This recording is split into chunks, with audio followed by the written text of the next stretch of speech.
everyone. I came to know Bule Bisre Geet about, I think it was 2013, and I was amazed that Balkrishna Birla is doing all this work without ever considering what it costs in time, in effort, in money. He just wants to spread joy, and I think Bule Bisre Geet's mission statement is just to spread joy, not only to the people who are comfortable and happy, but also to the people who are. I visited one program of Bule Bisre Geet, which was at the, it was at a, I think it was in Bile Parle. There was a function for, it was in aid of the cancer patients, and these were the children who were cancer patients.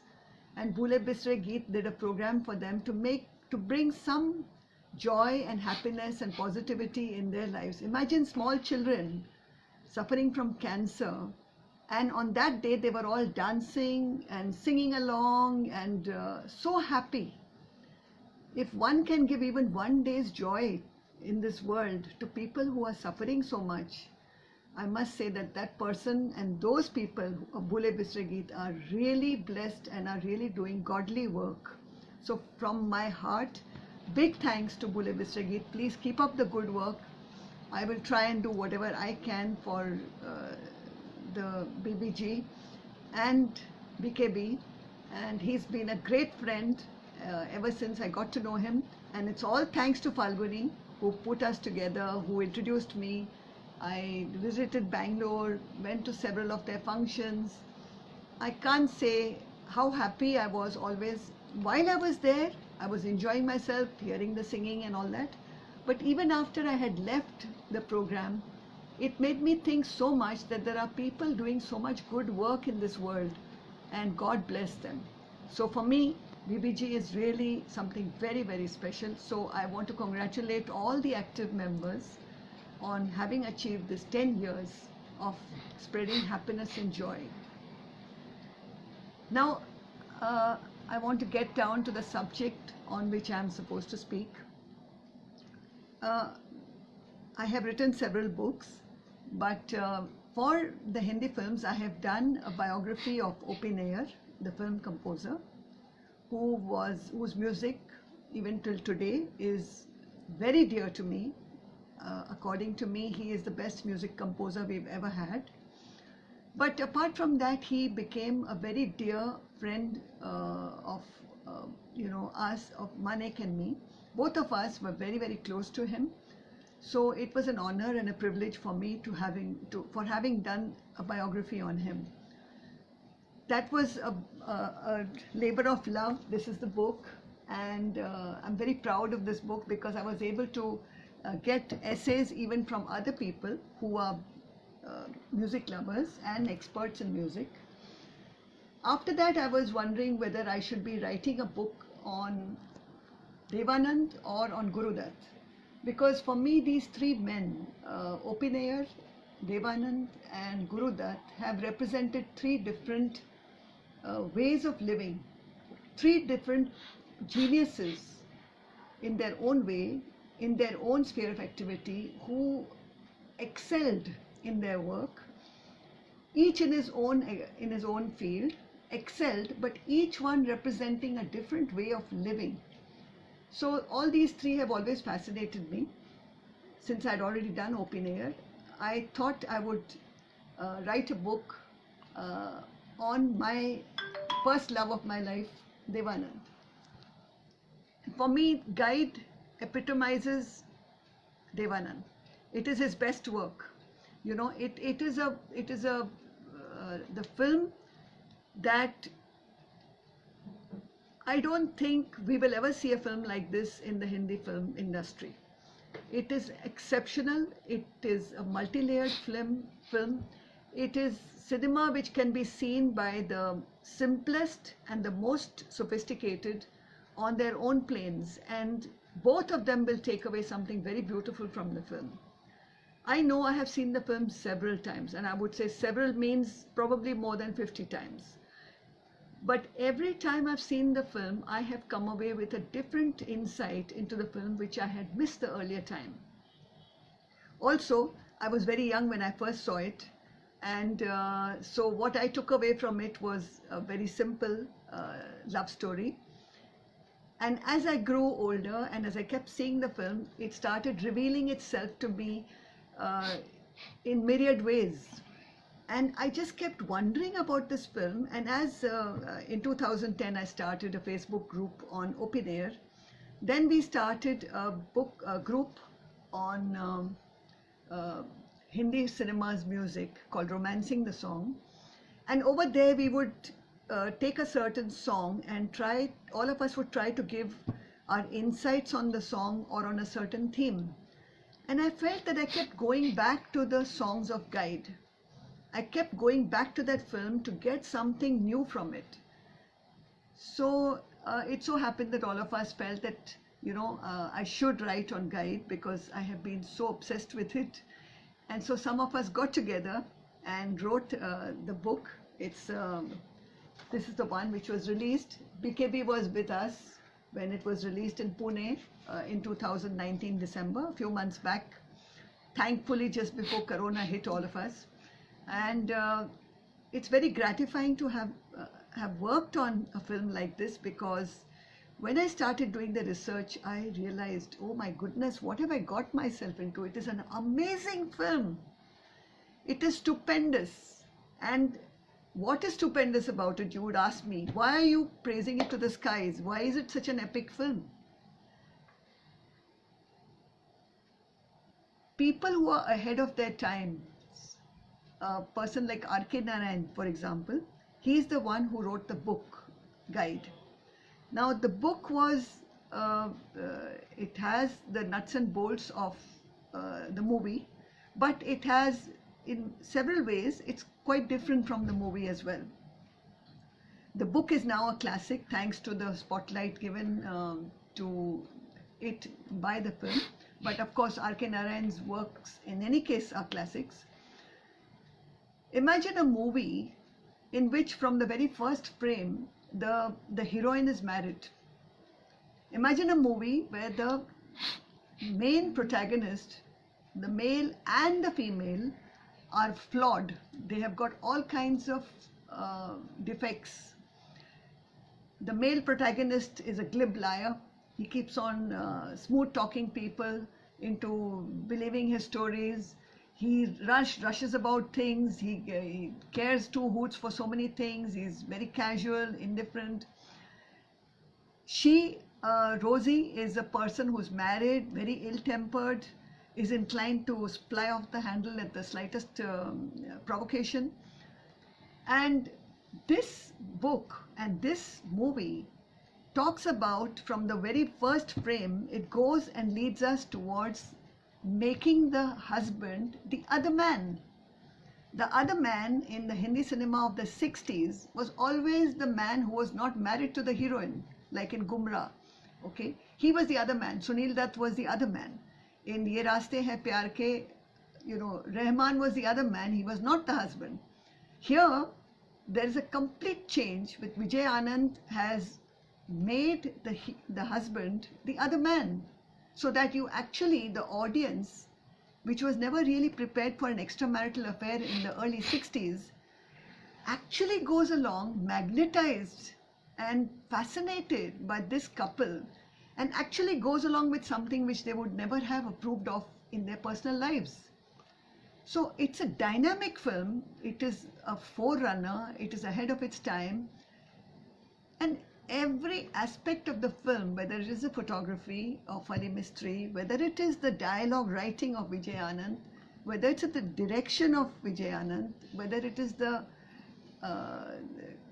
casting, the way each person has been cast so perfectly for his or her role, right down from, you take Kishore Sahu, who is supposed to be the kind of villain in the story, Wahida Rahman, who, hats off to her, full marks to her for having taken a role which was so challenging, because some other actress who was approached for this role refused to take it because it would affect her future prospects in the industry.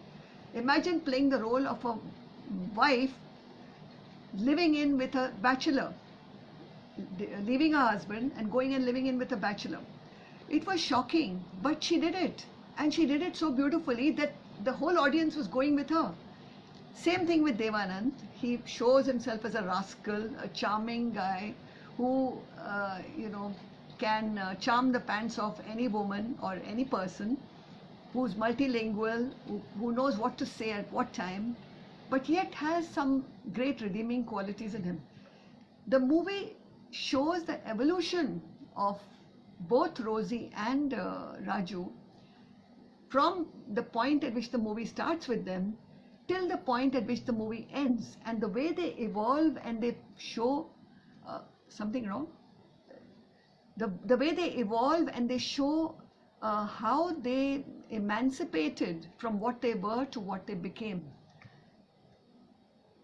Of course, this movie becomes spectacular, especially in the second half of the film, when things take a turn for the worse, and the live-in relationship of Raju and Rosie becomes bitter, leading him to spending some time in the jail, and then they're parting ways, and then he goes on to a new place where he takes on a new identity, quite by chance, or rather one would say it was providential. And he takes on a new identity and he's mistaken for a sadhu. And because he was a glib talker and he needed to have somewhere to hang out and he needed some food to eat, he went along with that story because it suited him. But as it so happened that he just accepted that role, and that role actually changed him. It accepted him. So here is a man who's quite different, quite a rascal, but he has the innate goodness in him to care for others, which has been shown throughout the film. Rosie, on her part, is shown as actually a 21st century woman who's very ambitious, who's quite driven, very talented, and wants to achieve something that in those days women were not supposed to be so ambitious, so narcissistic, so self-contained. But she's shown as that, and the beauty of the whole thing is that Vijay Anand has presented these characters with their deep flaws and made us love them despite their flaws. And I think that is an achievement I have not seen in any film. So, the way the gullible villagers take to him, and then finally when he is asked to make that sacrifice, when he's asked to do something for the people he has shepherded through their woes, he makes that decision that he does not matter. What matters for him, at every stage of his life, he always had one focal point, and that focal point was, earlier it was his mother. When Rosie came in, the mother went out and Rosie became the focal point. And when Rosie and he parted ways, that village and the villagers who loved him so much with such simplicity and with such adoration, with such trust, they became his focal point. And whichever was his focal point, at that point he would do anything for them. So he was called upon to make a decision.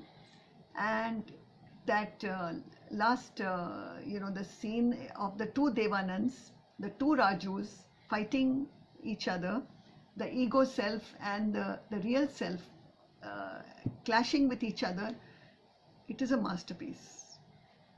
Every song in the film is a masterpiece. Shailendra's lyrics are a masterpiece. S.D. Burman's melodies are magical.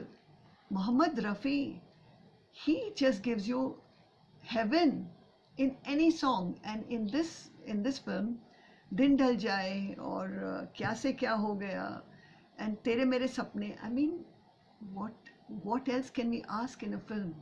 It is perfect. There's just, of course, there are a few, compromises made now and then. But on the whole, this movie is simply stunning.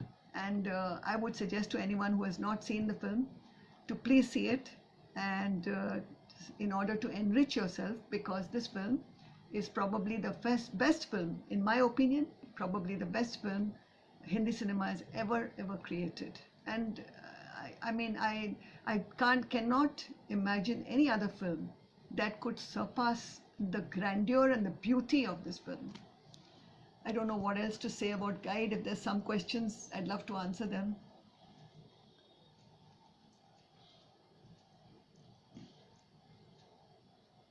So people are making comments, but nobody's asked you any question yet. Okay. So either I could read out a bit from the book. Okay.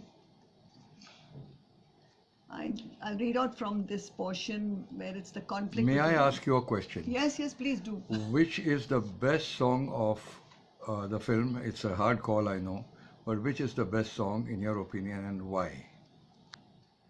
I think all the songs are brilliant. But, I think over the years, when I first saw the film, at that time, for me, Gata Rahe Mera Dil was the best song. Then as I grew older and I went through the phase of falling in love, I thought Tere Mere Sapne was great. Then as I grew even more older and saw life, then I thought Dindal Jai is so beautiful. Then later on I realized how many people I see around me get so betrayed. Then I thought, kya se kya ho gaya, bewafa. But perhaps at this stage, I can say, for me, it would be Din Dhal Jai. Din Dhal Jai. Yeah. Balkrishan Bilra has a question. Yeah. Which amongst the current crop of directors can match up and direct such a film like Guide? You mean like Vijay Anand? Yes. I think it's a tough act to follow. It's very tough. And I think the commitment and the honesty to work, the integrity to work, I don't see it much. I mean, I saw a very beautiful film. I don't know who's the director. Sadly, I've forgotten. It was called Club 60. It was a very beautiful film, very nicely done. It was sensitive. It was capable of bringing out the best in people who were over 60. And it's a subject which would normally be very difficult for anyone to work on without it becoming drab and boring. But the film was exceptional. I am not aware of the director's name, but I don't see much of that kind of talent anymore. Okay, we have a question from Vijay Nijhavan. Yes. How about the making of the song Aaj Phir Jeene Ki Tamanna Hai? Oh yes, it is, my goodness. That song, it's in fact I've written about it in my book. You know, it is Vijay Anand wrote that he was finding it.